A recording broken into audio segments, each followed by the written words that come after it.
그래서 이제 변호사를 선임을 해가지고 내용 증명을 보냈는데 사용자가 아무런 대응을 안 하더래요. 형사고소를 진행을 했답니다. 결과는 어떻게 됐을까요? 안타깝게도 무혐의 처분을 받았어요. 왜 처벌을 안 받았을까요? 지난 영상이요. 오늘은 폰트 저작권의 저작권자 편에 대한 얘기를 좀 드리고자 해요. 특히 저작권자가 저작권을 어떻게 주장할 수 있는지 설명을 드릴 건데요. 이걸로 폰트 저작권의 창과 방패는 거의 다 알려드리겠습니다. 잘 들어주세요.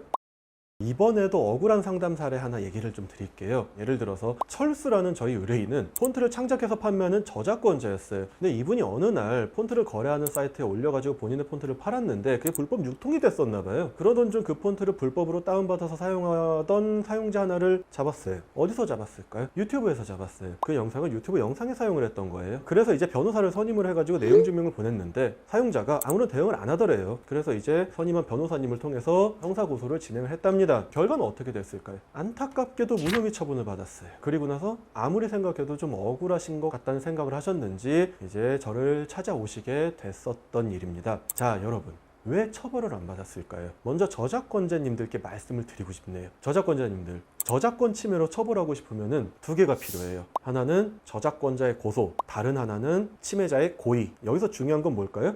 고의예요. 고의는 뭐냐면은 이게 나쁜 짓인 걸 알고 했다는 거예요. 근데 이게 입증이 어려워요. 왜 어려울까요? 상대방이 나의 소중한 저작권을 침해하려는 고의가 있었다. 이걸 입증을 해야 되는데 고의라는 게 뭐 이마에 써붙여놓고 다니는 게 아니잖아요. 결국 철수 씨는 그 변호사님의 도움을 받아 고소를 했는데 이 침해자의 고의를 제대로 입증을 못했던 거예요. 그래서 상대방이 무혐의 처분을 받았어요. 그러니 허락 없이 썼으니까 무조건 넌 저작권 침해야가 아니라 저 침해자의 고의를 어떻게 입증할 거냐, 이것이 바로 핵심입니다. 자, 그러면 어떻게 입증할까요? 여러분, 특허청에는 특별사법경찰이라는 사람들이 있어요. 이 사람들이 이제 지식재산 사건만 담당하는 사람들이에요. 상표, 디자인, 특허 뭐 이런 것들. 근데 이 사람들한테 가면 보통 뭐라고 하는지 아시나요? 내용 증명을 보내서 상대방한테 인식을 시킨 다음에 그래도 사용하면 고소장에 내용 증명을 첨부해서 제출하세요 라고 해요. 무조건 쓰고 있다고 너 고소가 아니라는 거예요. 근데 이런 기본적인 것도 모르는 자칭 전문가들이 태반이에요. 그럼 왜 내용 증명이냐? 내용 증명이란 건 수신자가 이걸 받았다는 사실이 공식적으로 기록이 되거든요. 그러니까 내용 증명을 보내면 상대방이 이 권리가 누구 거라는 걸 인식하게 되고 그 사실을 입증할 수 있다는 거예요.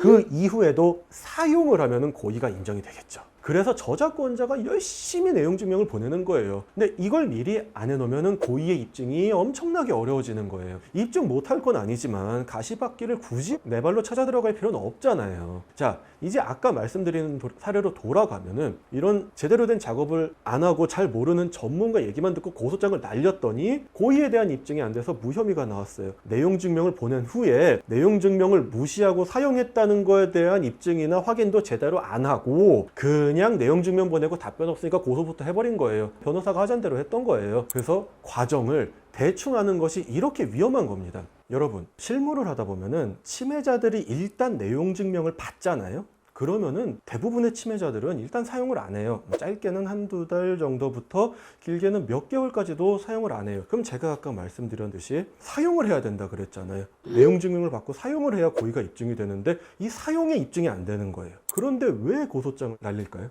그게 왜 그러냐면 뒤에서 또 말씀을 드리겠지만 일반적으로 저작권자님들은 변호사들과 계약을 해가지고 고소장을 제출을 하는데 변호사들이 저작권자님들을 이용해서 합의금 장사를 하는 사람들이 있고 그 합의금 장사를 위해서는 고소장을 최대한 많이 뿌려가지고 한 놈만 걸려라는 전략을 취하는 경우가 많기 때문에 사용에 대한, 그러니까 고의에 대한 입증이 안 됐음에도 고소장을 이렇게 많이 발송을 하게 되는 거예요. 그러니 결국 고의의 입증을 실패하게 되는 겁니다.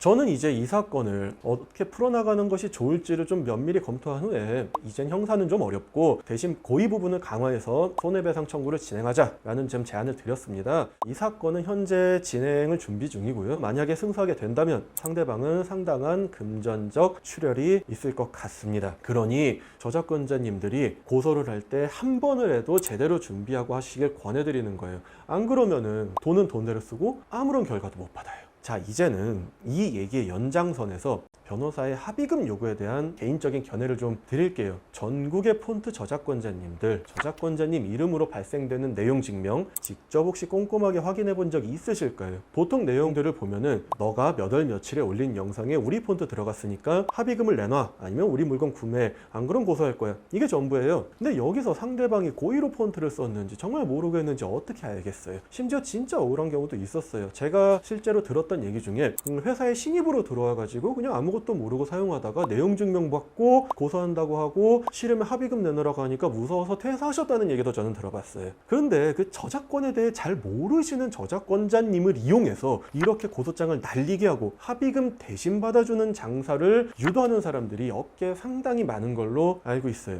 심지어 예전에 어떤 저작권자분은 제게 당시 사건 담당했던 변호사가 알아서 한 거라 난 몰라, 이런 식으로 얘기하신 적도 있었어요. 그런데 저작권자님들, 내용 증명에 본인 이름이 들어갔으면 본인 책임인 거예요. 고소장에 구체적인 내용이 어떻게, 왜 이렇게 써 있는지 본인이 꼭 확인을 하셔야 돼요. 제 생각에는 저작권자님들이 합의금으로 돈 벌려고 폰트 만드시는 거 아니잖아요. 더 좋은 곳에 본인의 창작물이 사용되길 원하셔서 폰트 만드신 거잖아요. 그러니 저는 여러분들이 가급적이면 정도를 모르고 저작권 시장을 교란하는 사람들과는 일하지 않으셨으면 좋겠어요. 내용 증명은 이런 내용이 들어가시면 돼요. 이 저작물은 우리의 권리고 만약에 당신이 정당하지 못한 방법으로 사용하고 있다면 우리는 그런 걸 의심하고 있는 정황이 있으니 구매 내역이나 정품 사용임을 확인할 수 있는 서류를 보내달라. 보내지 않으면 저작권법에 근거한 법적 조치를 취할 수 있다. 이 내용만 들어가시면 돼요. 그리고 계속 사용한다? 그때 고소하시면 돼요. 무슨 소개팅 첫날부터 합의금 달라고 그러고 있어요. 물론 여러분의 저작권은 반드시 보호를 받을 가치가 있고 보호받으셔야 돼요. 저는 당연히 창작자들의 정당한 권리 행사와 건강한 거래 시장을 추구합니다. 하지만 권리 행사심에 있어